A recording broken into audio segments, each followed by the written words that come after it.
परमेश्वर के दैनिक वचन। यद्यपि मेरा कार्य तुम लोगों के लिए बहुत सहायक है, किंतु मेरे वचन तुम लोगों पर हमेशा खो जाते हैं और बेकार हो जाते हैं। मेरे द्वारा पूर्ण बनाए जाने के लिए किसी को ढूंढ पाना मुश्किल है। और आज मैं तुम लोगों के बारे में आशा लगभग खो चुका हूं। मैंने तुम्हारे बीच कई सालों तक खोज की है, लेकिन किसी ऐसे व्यक्ति को ढूंढ पाना मुश्किल है जो मेरा विश्वास पात्र बन सकता हो। मुझे लगता है जैसे तुम लोगों के अंदर कार्य करना जारी रखने का मुझे कोई भरोसा नहीं है और न कोई प्रेम है जिससे मैं तुमसे प्रेम करना जारी रखूं। इसका कारण यह है कि मैं बहुत पहले ही तुम लोगों की उन तुच्छ दयनीय उपलब्धियों से निराश हो गया था। ऐसा लगता है जैसे मैंने कभी तुम लोगों के बीच बात नहीं की और कभी तुम लोगों में कार्य नहीं किया। तुम्हारी उपलब्धियां कितनी घृणास्पद है। तुम लोग अपने लिए हमेशा बर्बादी और शर्मिंदगी लाते हो और तुम्हारा लगभग कोई मूल्य नहीं है। मैं शायद ही तुम लोगों में इंसान की समानता खोज पाऊं, नहीं मैं तुम्हारे अंदर इंसान होने का चिन्ह सूंघ सकता हूं। तुम्हारी ताजी सुगंध कहां है? वो कीमत कहां है जो तुम लोगों ने कई वर्षों में चुकाई है? और उसके परिणाम कहां है? क्या तुम लोगों को कभी कोई परिणाम नहीं मिला? मेरे कार्य में अब एक नई शुरुआत है, एक नया प्रारंभ।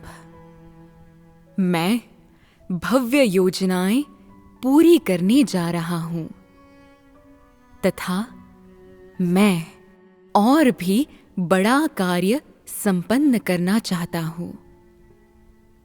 फिर भी तुम लोग पहले की तरह कीचड़ में लोट रहे हो, अतीत के गंदे पानी में रहते हुए और व्यावहारिक रूप से तुम अपनी मूल दुर्दशा से खुद को छुड़ाने में असफल रहे हो। इसलिए तुम लोगों ने अभी भी मेरे वचनों से कुछ हासिल नहीं किया है। तुम लोगों ने अब तक खुद को कीचड़ और गंदे पानी के अपने मूल स्थान से नहीं छुड़ाया है और तुम लोग केवल मेरे वचनों को जानते हो, लेकिन तुमने वास्तव में मेरे वचनों की मुक्ति के दायरे में प्रवेश नहीं किया है। इसलिए मेरे वचन कभी भी तुम लोगों के लिए प्रकट नहीं गए हैं। वे भविष्यवाणी की एक किताब की तरह है जो हजारों वर्षों से मुहरबंद रही है मैं तुम लोगों के जीवन में प्रकट होता हूं, लेकिन तुम लोग इससे हमेशा अनजान रहते हो। यहां तक कि तुम लोग मुझे पहचानते भी नहीं। मेरे द्वारा कहे गए वचनों में से लगभग आधे वचन तुम लोगों का न्याय करते हैं, और वे उससे आधा प्रभाव ही हासिल कर पाते हैं, जितना कि उन्हें करना चाहिए, जो तुम्हारे भीतर गहरा भय पैदा करने के लिए है। शेष आधे वचन तुम लोगों को जीवन के बारे में सिखाने के लिए और स्वयं को संचालित कैसे करें, इस बारे में बताने के लिए हैं। लेकिन जहां तक तुम्हारा संबंध है, ऐसा लगता है जैसे वे तुम लोगों के लिए मौजूद ही नहीं हैं, या जैसे कि तुम लोग बच्चों की बातें सुन रहे थे, ऐसी बातें जिन्हें सुनकर तुम हमेशा दबे ढके ढंग से मुस्कुरा देते हो, लेकिन उन पर कार्रवाई कुछ नहीं करते। तुम लोग इन चीजों के बारे में कभी चिंतित नहीं रहे हो। तुम लोगों ने हमेशा मेरे कार्यों को मुख्यतः जिज्ञासा के नाप पर ही देखा है, जिसका परिणाम ये हुआ है कि अब तुम लोग अंधेरों में गिर गए हो और प्रकाश को देख नहीं सकते, और इसलिए तुम लोग अंधेरे में दयनीय ढंग से रो रहे हो। मैं जो चाहता हूं वो तुम लोगों की आज्ञाकारिता है, तुम्हारी बेशर्त आज्ञाकारिता, और इससे भी बढ़कर मेरी अपेक्षा है कि तुम लोग मेरी कही हर चीज के बारे में पूरी तरह से निश्चित रहो। तुम लोगों को उपेक्षा का रवैया नहीं अपनाना चाहिए, और खास तौर से मेरी कही चीजों के बारे में चयनात्मक व्यवहार नहीं करना चाहिए,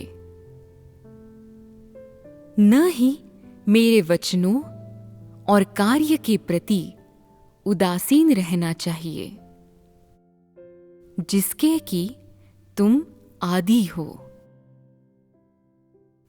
मेरा कार्य तुम लोगों के बीच किया जाता है, और मैंने तुम लोगों के लिए बहुत सारे वचन प्रदान किए हैं।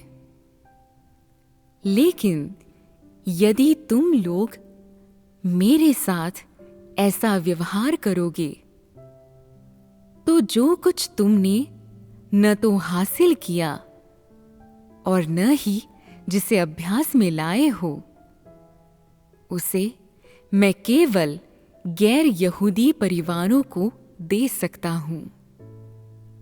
समस्त सृजित प्राणियों में से कौन है जिसे मैंने अपने हाथों में नहीं रखा हुआ है?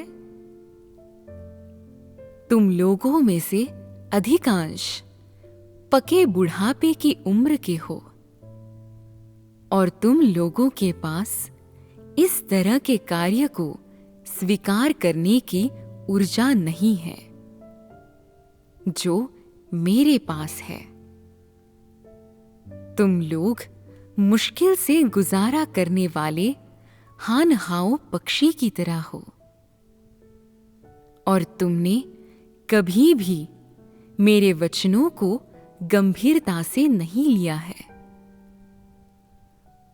युवा लोग अत्यंत व्यर्थ और अति आसक्त हैं और मेरे कार्य पर और भी कम ध्यान देते हैं। वे मेरे भोज के व्यंजनों का आनंद लेने में कोई दिलचस्पी नहीं रखते।